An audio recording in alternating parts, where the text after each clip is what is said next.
సజీవుడు మన రక్షకుడు సృష్టికర్త యేసుక్రీస్తు నామంలో మనకందరికీ కృప కనికరము సమాధానము కలుగునుగాక.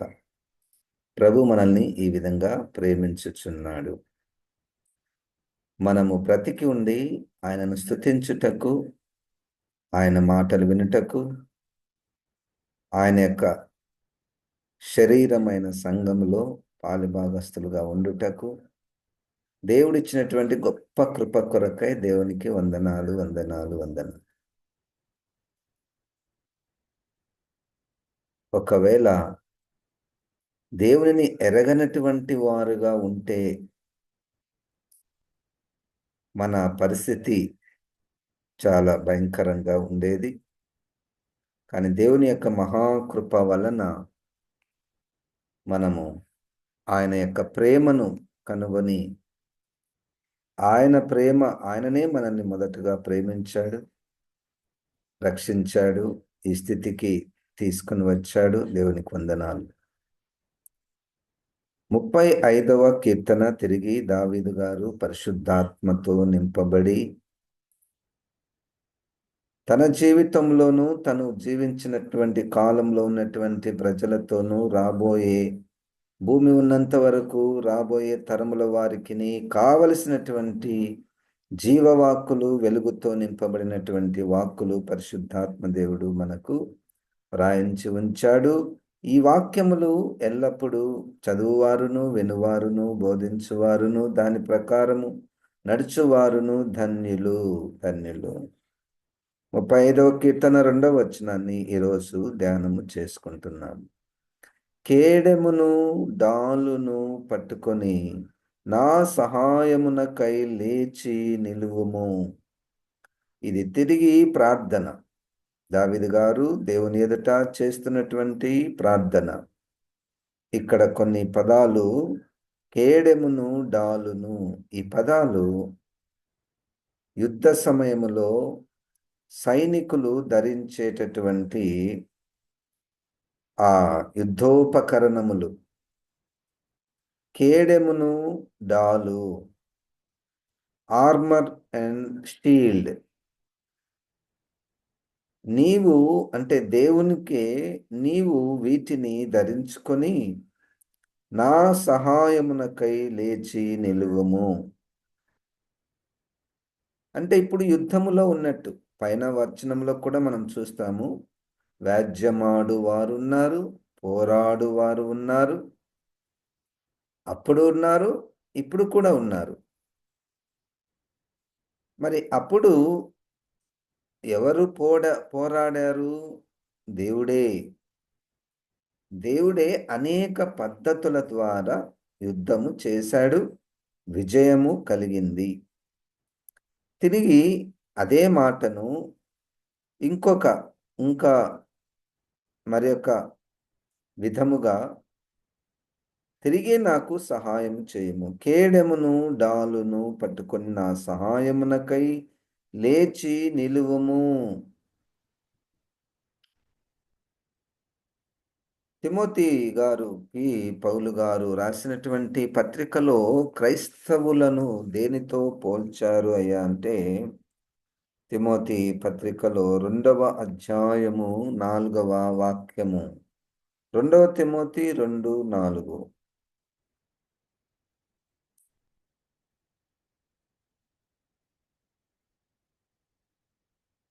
సైనికుడెవడును యుద్ధమునకు పోవునప్పుడు తన్ను దండులో చేర్చుకున్న వాణ్ణి సంతోష పెట్టవలనని ఈ జీవన వ్యాపారములలో చిక్కుకొనడు.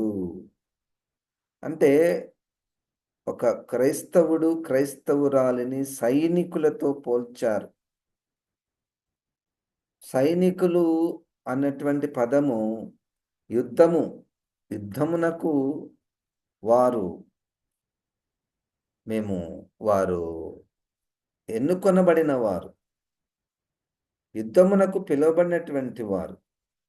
పిలిచినప్పుడు వారు కూడా మేము కూడా యుద్ధం చేస్తాము అన్న మనసుతోనే వచ్చారు. అయితే ఇప్పుడు ఈ యుద్ధములో, శత్రువుతో యుద్ధములో రెండు మాటలు కేడెమును, డాలును. ఇవి భౌతికముగా ఉపయోగించబడ్డాయి.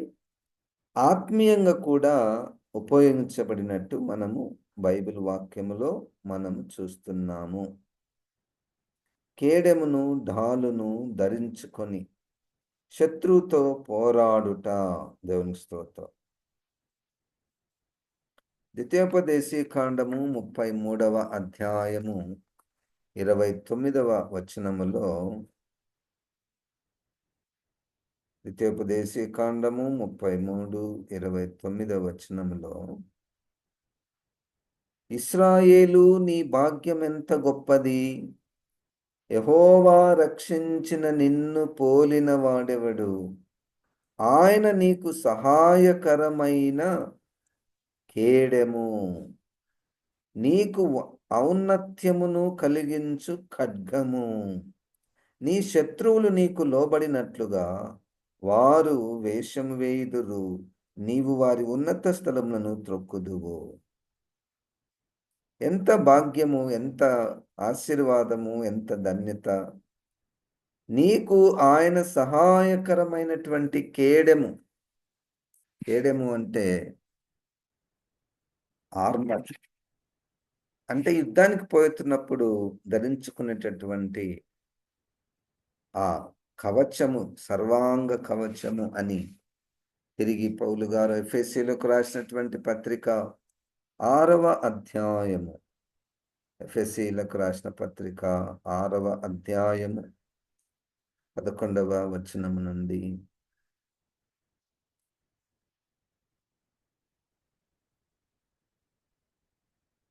10వ వచనము.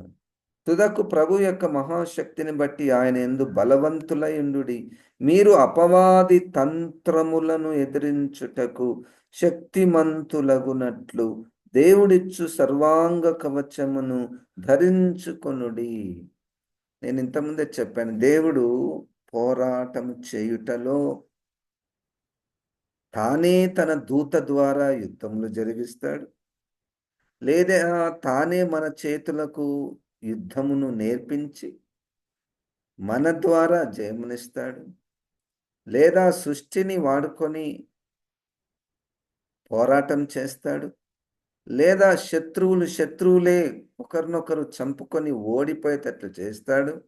ఇక ఎన్నో విధాలుగా ఇక్కడ అపవాది తంత్రములు, ద స్కీమ్స్ ఆఫ్ ఎనిమీ. ఈ తంత్రములు అన్నటువంటి పదములు ఏముందంటే మనము గుర్తుపట్టడం రాదు. అపవాది యొక్క తంత్రములు, ఆ కుయుక్తి పనులు మనకు నేరుగా గుర్తుపట్టడానికి రాదు. కాబట్టి ఆ తంత్రములను ఎదిరించుటకు శక్తిమంతులగునట్లు దేవుడిచ్చు సర్వాంగ కవచము.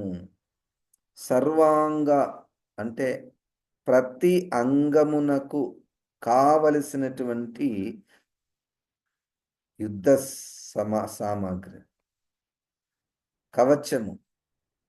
ఎక్కడ ఏ ఏరియాలో అపవాది తంత్రాన్ని వేస్తాడో అన్నిటినీ, ప్రాణ శరీర ఆత్మలను మనము కాపాడుకునే పరిస్థితి. ఇక్కడ దేవుడు తానే కేడెము, డాలు అని అనడంలో ఇంతకుముందు చెప్పినట్టు ఆ కేడెమును, డాలును మీరే పట్టుకోండి. కొన్ని సందర్భాలలో నేనే పోరాడతాను, కొన్ని సందర్భాలలో మీరే పోరాడండి. మొత్తానికి మన అవసరత ఏంటి? కేడెము, డాలు అవసరత ఏంటంటే, మొట్టమొదటగా క్రైస్తవులు అన్నవారు యుద్ధంలో ఉన్నారు, పోరాటంలో ఉన్నారు. అది ఎఫెసీ పత్రిక 6 కానీ, రోమా పత్రిక 7వ అధ్యాయంలో కానీ, పోరాటములో ఉన్నారు.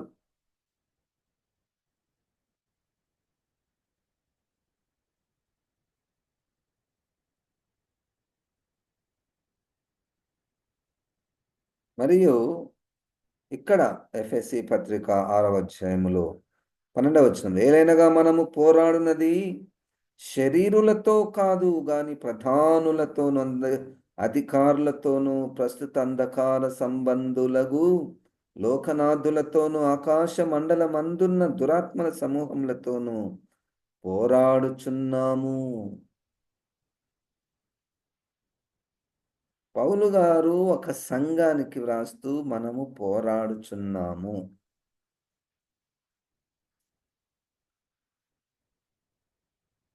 అది పోరాడే వారికే తెలుస్తుంది. యుద్ధములో ఎందుకు ఇంత శోధన? ఎందుకు నా మీదనే ఇంత శోధన? ఎందుకు నా మీదనే ఇంత పోరాటము? అందుచేత 13వ వచనంలో, మీరు ఆపద్దినమందు వారిని ఎదిరించుటకు సమస్తము నెరవేర్చిన వారై నిలవబడుటకును శక్తిమంతులగునట్లు దేవుడిచ్చు సర్వాంగ కవచమును ధరించుకొనుడి. దేవుడిచ్చు సర్వాంగ కవచమును ధరించుకొనుడి.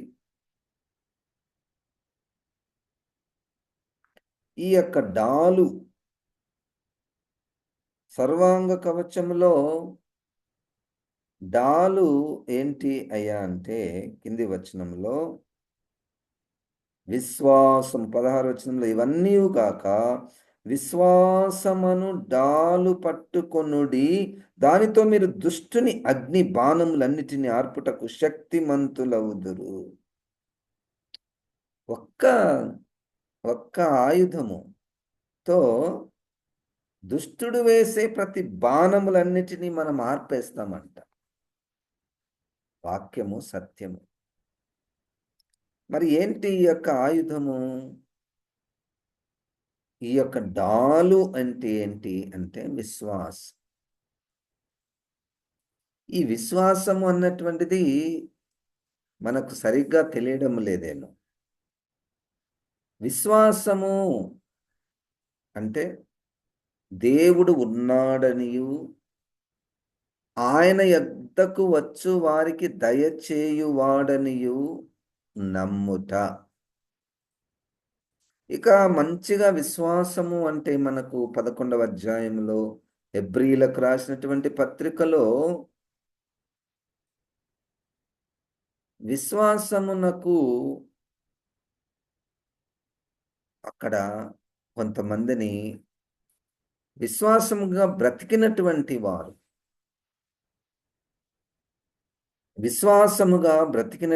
వారు, చాలా బలమైనటువంటి విశ్వాసం కలిగినటువంటి వారు సాతాను వేసే బాణములను ఆర్పగలరు.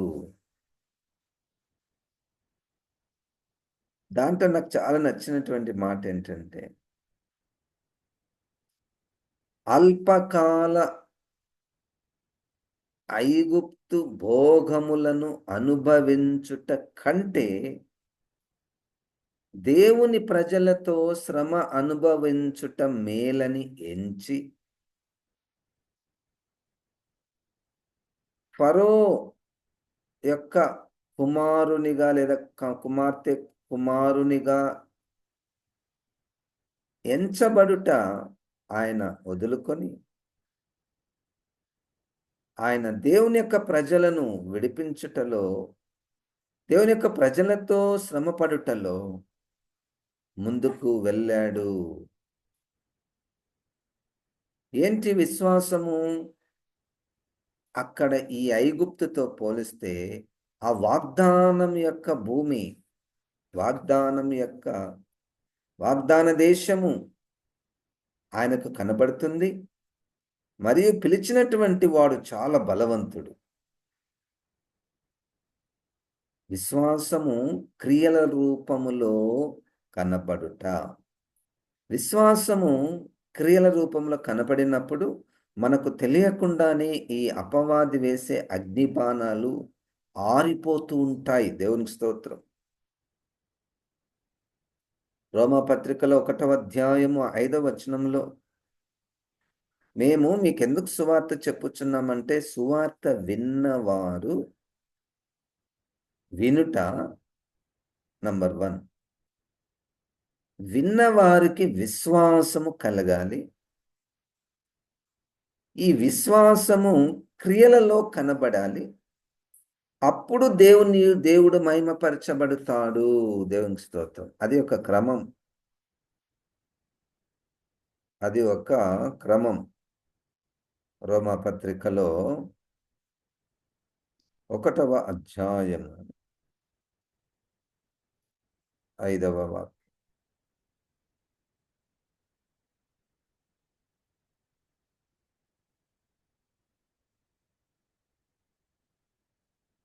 అవన్నీ కలిసి ఉన్నాయి. 6వ వచనం.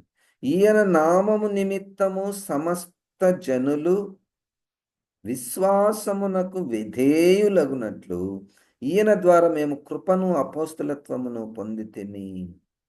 విశ్వాసమునకు విధేయులగునట్లు.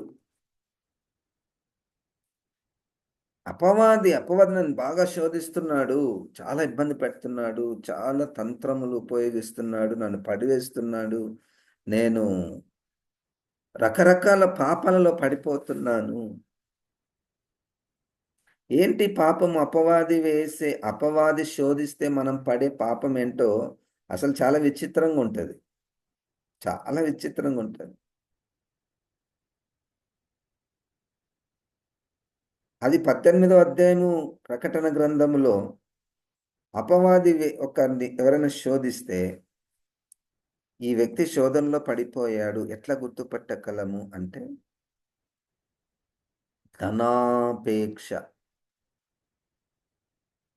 చాలా మందిని ధనవంతులుగా చేయాలి. అది అపవాది బాణం వేసే బాణము. దీన్ని ఎవరైనా పాపం అంటారా? అసలు అది చెడుగా కనపడుతుందా? ఇన్ జనరల్‌గా ఏది ఏమైనా ధనము బాగా సంపాదించాలి. ఇది అపవాది వేసే బాణము అని వాక్యం చెప్తుంది. నంబర్ 1. నంబర్ 2, అదే అక్కడ ఉన్న వాక్యమే నేను చెప్తున్నాను. ఏది ఏమైనా కావలసినంత బట్టలు వేసుకోవాలి.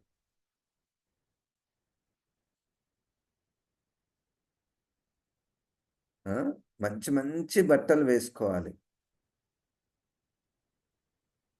ఇది అపవాది వేసే బాణమని ఎవరైనా గుర్తుపడతారా అండి? వాక్యమే నేను చెప్తున్నాను. ప్రకటన గ్రంథము 18వ అధ్యాయంలో ఇవన్నీ వ్రాయబడ్డాయి. ఆ వస్త్రాల పేర్లు రాయబడ్డాయి. అది చాలా విలువైనటువంటి వస్త్రాలు. ఎంత విలువైనటువంటివంటే అటువంటి వస్త్రాల కొరకు కొంతమంది ఆశపడి, దొంగతనం చేసి, శపించబడి, కుటుంబమంతా రాళ్లతో కొట్టబడి చంపబడినటువంటి స్థితి. ఏంటి స్టార్టింగ్ పాయింట్? బట్టలే.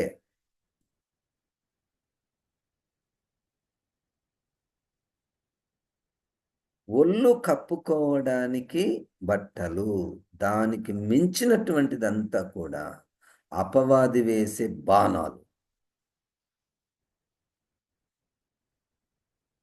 ఎన్నెన్నో తలంపులు.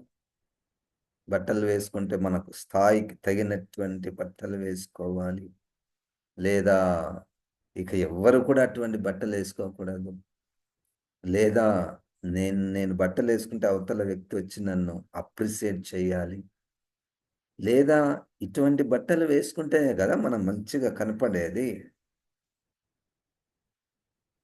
ఇంకా ఎన్నెన్నో నాకు తెలియదు, వాటి గురించి మనకు సంబంధం లేదు. ఒళ్ళు కప్పుకోవడానికి వేసుకునే బట్టలకు మించినటువంటిది అపవాది బాణాలు.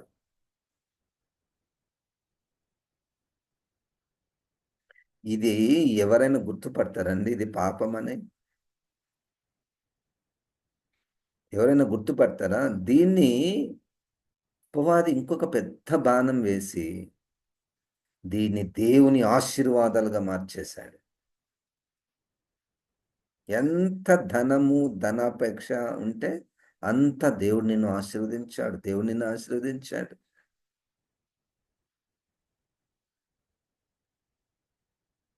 ఇంకా అదే 18వ అధ్యాయం. అపవాది వేసే బాణాలకు మనం పడిపోతున్నాము.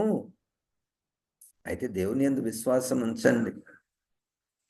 ఆయన దేవా నీవే నాకు కేడెముగా ఉండు అంటే దేవుడు అంటున్నాడు నువ్వే కేడెని ధరించుకో. దేవా నువ్వు నాకు డాలుగా ఉండు అంటే నువ్వే డాలును పట్టుకో. విశ్వాసం అనే డాలును పట్టుకో.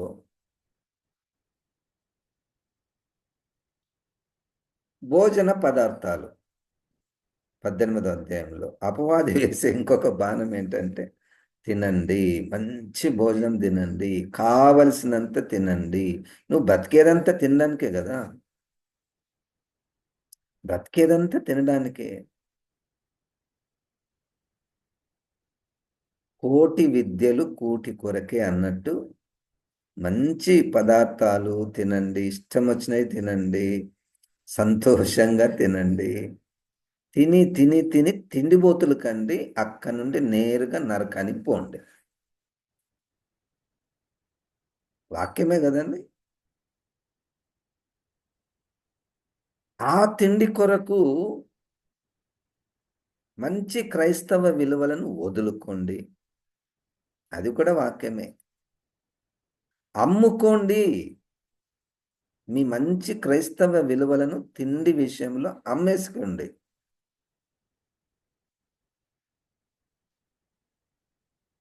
లేదా తిండి కొరకు దేవుణ్ణి అడ్డం పెట్టండి. వారి కడుపే వారి దేవుడు. దేవుడు ఎందుకు సార్ నమ్ముకున్నారని తిండి కొరకు. దేవుని దగ్గరికి ఎందుకు వస్తున్నారంటే తిండే కొరకు.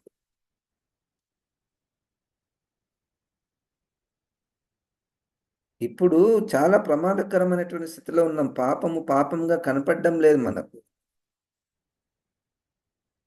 అపవాది వేసే బాణాలు కనపడడం లేదు. అవి దేవుని ఆశీర్వాదాలుగా కనపడుతున్నాయేమో. I don't know. పరిశుద్ధాత్మ దేవుడే మనకు విశ్వాసం, మోషే లాంటి విశ్వాసం. ఏం మోషకు పిచ్చి పట్టిందా? అంత మంచి స్థాయి, రాజగృహము, పేరు, ప్రఖ్యాతులు, కావలసిన బట్టలు, కావలసిన తిండి. ఉమ్, కానీ అల్పకాల సుఖ భోగాలను అనుభవించుట కంటే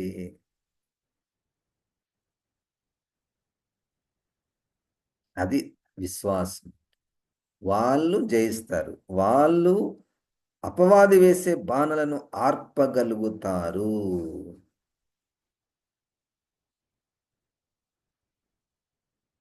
అపవాది వేసే బాణాలు ఎన్నో. విశ్వాసం అన్నటువంటి డాలు. ఇక 11వ అధ్యాయంలో ఎంతో మంది. రాహాబు. రాహాబు విశ్వాసం. అరే ఇంత మంచి ఊరు, ఇంత మంచి పెద్ద కట్టడ, ఇంత మంచి వ్యాపారము, ఆ, ఇవన్నీ వదులుకొని ఎవరో యుద్ధాలు చేస్తున్నారు, చంపుకుంటున్నారు, వాళ్ళతో పాటు నేను కూడా పోతా అంటదా ఆమె. విశ్వాస్. అయ్యా మీ దేవుని గురించి విన్నానులే గాని మీ దేవుడు ఆ ఐగుప్తు బానిసత్వం నుంచి విడిపించాడంట కదా. మీ దేవుడు ఆ ఎర్ర సముద్రం నుంచి మిమ్మల్ని అద్భుతంగా దాటించాడంట కదా. మీ దేవుడు అరణ్యములో ఆహారం ఇచ్చాడంట కదా. మరి ఈ దేవుణ్ణి నేను విశ్వసిస్తున్నాను. మరి విశ్వసించడానికి విధేయత ఎక్కడుంది? పండి ఇంకా బయటికి పండి. ఈ ఊరు వదిలిపోయింది, శపించబడింది. దేవుడు ఈ దీన్ని శపించాడు, దీన్ని నాశనం చేయబోతున్నాడు. ఎంత కష్టం వచ్చినా విశ్వాసం ఎక్కడ తీసుకొని వచ్చింది? యేసుక్రీస్తు వంశావళి దగ్గరికి తీసుకుని వచ్చి, అది పరిశుద్ధాత్మ దేవుడు మనల్ని కనికరించి ఈ అపవాది బాణాలను ఎదిరించే డాలు విశ్వాసమును పరిశుద్ధాత్మ దేవుడే దయచేయాలి. పరిశుద్ధాత్మ దేవుడు అపవాది వేసే బాణాలు ఎవరికి, అందుకనే తంత్రములు, కుయుక్తి, ఇది పాపము అని అనపడదు. ఇంకా ఇంకా గట్టిగా చెప్పాలంటే ఇది పరిశుద్ధత. పాపాన్ని పరిశుద్ధత అనే స్థితిలోనికి వచ్చేసింది. చెడుది మంచిది, చెడంతా ఇప్పుడు మంచిది. ఇవి ఏది చెడు ఏది మంచి అని కనిపెట్టడానికి ఒకటే ఒక పరికరము వాక్యం. వాక్యం చదివితే, వాక్యమును గ్రహింపగలిగితే ఏది అపవాది తంత్రం అసలు ఇంత భయంకరంగా కనపడకుండా ఎట్లా ఉంది. అందుకనే అంధకార శక్తులు అన్నారు. కనపడవు, ఇది పాపం అని కనపడదు, పరిశుద్ధత అనేది కనపడుతుంది. ఇది అపవాది బాణం అని కనపడదు, ఇది దేవుని యొక్క ఆశీర్వాదం అని కనపడుతుంది.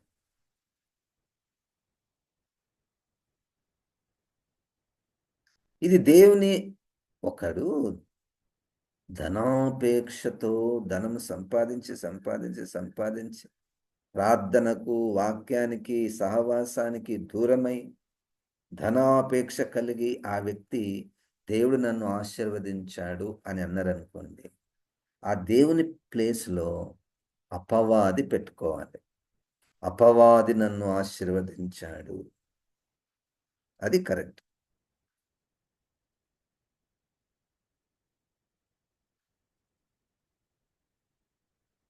దేవుడు మనకు కేడెము, డాలునై ఉన్నాడు. చాలా జాగ్రత్తగా మెలకువగా ఉండుట, అలర్ట్గా ఉండుట. ఎప్పుడు ఎట్లా ఏ ఏరియాలో అపవాది బాణాలు వేస్తాడు. పరిశుద్ధాత్మ దేవుడు మనల్ని సర్వసత్యములోనికి నడిపించునుగాక. జీవం గల దేవా, వాక్యమైన ప్రభా, ఈ వాక్యాన్ని నాలో మాలో ఫలింపచేయమని యేసుక్రీస్తు నామంన ప్రార్థిస్తున్నాము తండ్రి, ఆమెన్. ఇప్పుడు మన పరమ తండ్రి అయిన దేవుని యొక్క ప్రేమ, ప్రభువైన యేసుక్రీస్తు కృప, పరిశుద్ధాత్మ దేవుని యొక్క సహవాసము మనకందరికి సదాకాలము తోడయుండునుగాక. ఆమెన్. దేవుడు మనల్ని దీవించును.